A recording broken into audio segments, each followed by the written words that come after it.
বেডটা নিয়ে একটা ভিডিও করেছিলাম, আপনারা দেখেছেন।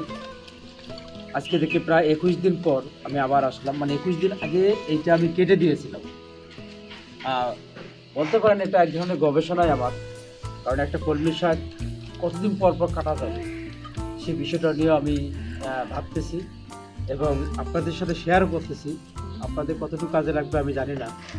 তো আমি আজকে আপনাদেরকে শুধু এতটুকু বলতে চাচ্ছি যে ওই কলমি শাক আপনারা, আমি বলেছিলাম যে ধান গাছের মতো করে লাগাবেন, তাহলে হবে কি, এই যে দেখেন আমি যে এইখানে আপনাদেরকে একটু দেখাই, এটা দেখাবো।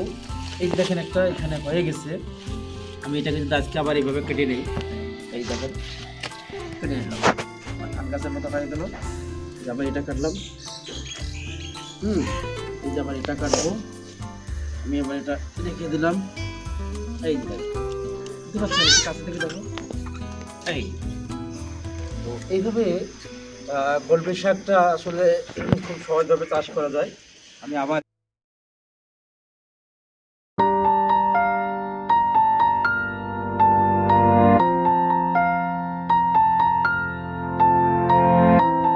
মোটামুটি কটা 1 2 3 4 5টা থোড় কাটার সঙ্গে সঙ্গে আমার কিন্তু এক সন্ধ্যা খাওয়ার মতো কলমি শাক হয়ে গেছে।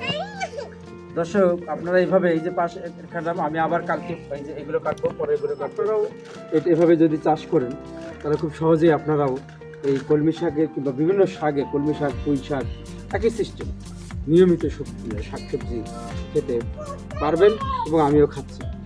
দর্শক, আজকে এ পর্যন্ত। আপনারা অবশ্যই আমার এই ভিডিওগুলো কেমন লাগতেছে কমেন্ট করে জানান, যে আর কি করলে ভালো হবে, আপনাকে পরামর্শ দিলে হয়তো বা আরও ভালো করতে পারবো।